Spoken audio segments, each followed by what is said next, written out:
teraz vypátra život u Valalje?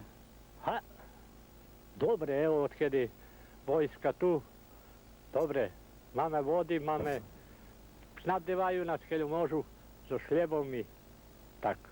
Čuli sme, že niet takí poživoví artikli, múky, cukru, či... Nič, bo nie odkaľ privez.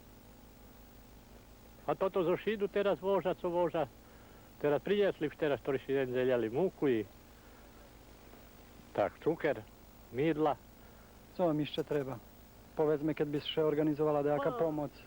Teraz za nás parastov baš nie taká. Evo, toto chljeb najbarži ešte. A oni nemôžu priniesť teľo, keľo Valal zahteva. Hovoríte všetko dobré, odkedy prišla vojska. Jakže vypátra život? Vidíme vojakov je bardzo veľa. A je bardzo veľa, ale inšak slobodno še krećeš. Jakže ideš na poljo? Šmeše pojsť? Nie može. Ljem tu kolo Valalu. A dalje tamalj nie. Tamalj kad počnu bitvecka nije sigurno. Armije, odnosno rezervistov z Kraljeva, djistuje i štab teritorijalnej odbrani, jak i novoformovana jedinka miliciji, jak dočasna forma valalskej vlasti.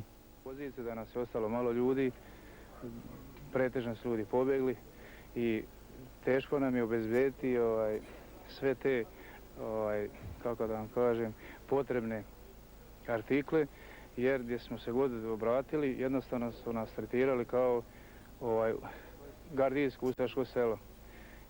I tako iz prostora razloga nam je vrlo teško što mi sad moramo dokazati. Nas je to najviše što je to selo, mali broj Srba oko 10%. Što je to neočekivano s naše strane. Jer očito da se zna da je to rat, vjerovatno svi znaju Srba i Hrvata. Znači mi nismo očekivali u ovom selu da će se i Rusini, odnosno Ukrajinci, uključiti u tako nešto. I s jedinim Rusnakom, kotri uključeni do spomnutih organov novej vlasti. Pa keľo sme upoznati po Šimzeša, co primali placi od HDZ i od Zengi. Bilo ih ešte dosť, ktorí žali ich oružje, ktorí še dali na ich bok za stvaranje nezavisnej državi Horvatske, jak i za vreme vojny. To bilo otprilike na trecinu časti. Mislim da nisu prema nama, ali ovdje su naterivali pojedine te Rusine, Ukrajince koji nisu to prihvatili, pa su mnogi se žalili da su prisiljeno išli na stražu i da daju ta njihova dežurstva. Dok informacije su do nas kružile da oni su nas izbjegavali, jednostavno kaže nisu nam vjerovali. Moralo bi kao 2-3 njihova biti uz našeg jednog, znači da bi nas čuvali, da mi ne bi kao izdali tako nešto. Prosto nisu nam vjerovali, ali pitali smo se otkud to odjednom da izgube povjerenje u nas kad smo zajedno sjedili, igrali i svašta, mislim, do sada. Nisu prema nama, ali ovdje su naterivali pojedine te Rusine, Ukrajince koji nisu to prihvatili, pa su mnogi se žalili da su prisiljeno išli na stražu i da daju ta njihova dežurstva. Dok informacije su do nas kružile da oni su nas izbjegavali, jednostavno kaže nisu nam vjerovali. Moralo bi kao 2-3 njihova biti uz našeg jednog, znači da bi nas čuvali, da mi ne bi kao izdali tako nešto.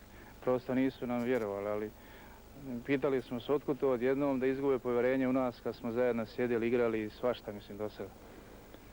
Kakva je sad sudbina tih ljudi za koje se pouzdano zna da su bili pripadnici HDZ-a? Sudbina ta što milicija radi svoj posao, Ministarstvo unutrašnjih poslova Srbije nadležno je i za te postupke ovdje i sa svim potrebnim dokumentacijom bit će dokazano šta su bili, gdje su bili, jer svi za sebe ostavili i uniforme i sve to što je dokazano. Normalno da to su stvari određenih ljudi koji će goniti te krivične postupke.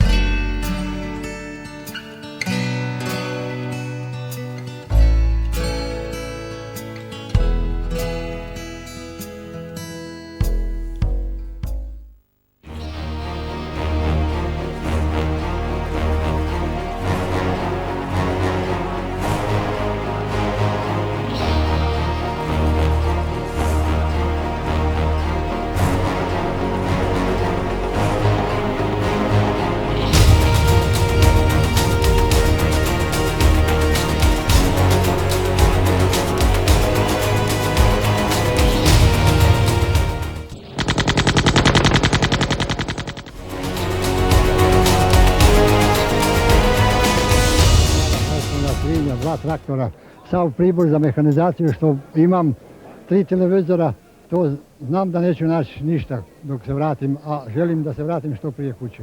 Kaže, ništa vam više neće faliti, vi morate otići u Hrvatsku, a na vaše mjesto, kaže, doći će do Srbi, a vi ćete u srpske kuće se seliti. Većinom kad pogledate u ovoj sali da je to atak na one ljude koji su nešto imali.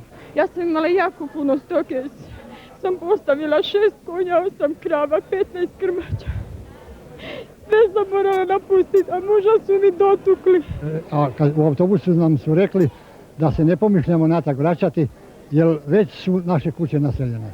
Meni su posljedice ostale da mi je noga, zglob uništen dosta, lijevo oko sam izgubio skroz, neću nikad vidjeti na njega, desno mi leće ugradili, tako da sad čovjek se mora privikavati na sve, ali sa svim sam zadovoljan ovdje što su nam pružili, sasvim dovoljno, jer nas mnogo ima koji smo stradali i tako da nema šta Ranjen sam u prigovora. Donjem Novom Selu kod Nijemaca u općini Vinkovci. Pozdravljam sve borce u Komletincima, osoblje bolnice u Županji koje me 19 dana jako njegovalo, doktore u Vinogradskoj bolnici koji su mi isto tako jako pomogli.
Demokratske promjene u Hrvatskoj, ja sam postao stanovnik Bogdanovaca i tada smo u izbornoj jedinici bili Petrovci Bogdanovci. I šetali smo mi HDZ-ovci okolo, ja sam bio predsjednik općinskog odbora, otišao sam u Mikluševce i tamo od Đure Bikija pa nadalje osjetio sam da ćemo biti podržani. Ošli smo u Petrovce gdje je omjer bio 73%, 30% Srba, 70% Rusina. 70% Rusina bojalo se oni 30% Srba, ali Čikajanko Tirkajla im je rekao idite, i Čikajanko Bučko zvani Tuđman, rekli su mi idite i bit ćete podržani od nas, ne moramo osnivati ogranak. I vjerovao sam im na riječ, znate zašto? Rusini kao i Hrvati su bili vrijedan narod i pošten. I nikad nismo čekali da nam drugi zaradi i da nam drugi da. Ali vjerovali smo da će doći trenutak kad će prestati da mi radimo, da drugi uživo naš rad. I vidite, ja sam postao predstavnik Rusina i Ukrajinaca općine Vukovar, jer sam pobjedio ispred općine Petrovci i Bogdanovci.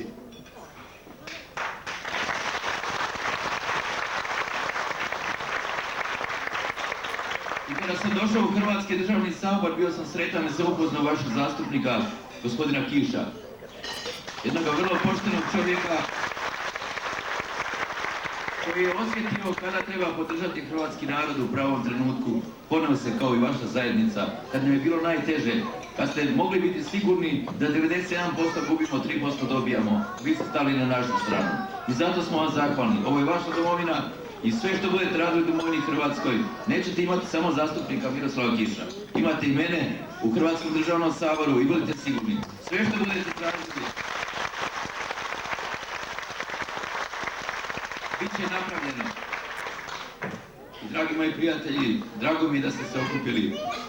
Promičite svoju kulturu. Kad smo išli u crkvu u Vukovaru, Prvi vjernik bio je Čkamišo Barna, mnogi vas i ne sjećaju. Ganjao je nas djecu po Borovu, čuvao je one lipe, posadio one silne jorgovane, bio je veliki katolik, bio je veliki Hrvat, a na kraju smo doznali da on bio Rusin kad smo na sahranu. Bili smo ponosni na njega, budite i vi, budite pravi ljudi, volite ovu našu Hrvatsku domovinu, a mi ćemo vam pružiti ljubav i pružit ćemo vam da budete ljudi, a vi kao vrijedni ljudi ostvarit ćete ono što su vaša djeca htjela i za vašu budućnost i našu. Hvala lijepa.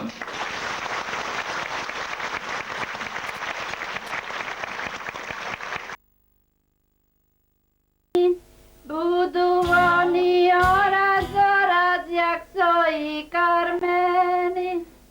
Evo mi to kad nam pridu gosti i keše nam krava oceli, kobula oždrebi, švinja opraši i kurake dva žovčki znješe, tako i sušedi po volame i to tako i oldomaš.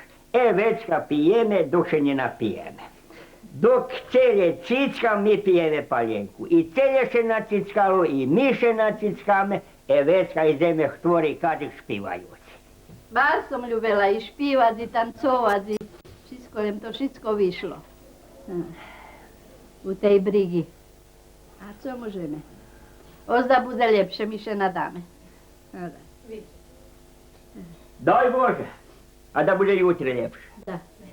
Što ste radili u Mikluševcima? Isto ovako? Pa isto ovako. O Bože. Nošnje ste radili, nošnje?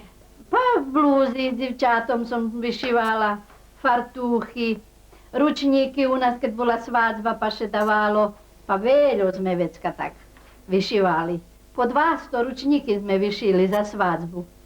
A da, pa već bilo veljo roboti. Nocami sme robili i tak. A evo, teraz sme šitsko ohabeli pa nič nemame. Šmati, evo to šitsko sme od Karitasu dobili. Evo to ti šmati, to šitsko za Karitasu. A da. Šitski nas i karmja nas ljudski ljude i oblikaju nas ljudski ljude, ktori nas ani ne znali, ani ne poznali i teraz oni nas karmja i napavaju i oblikaju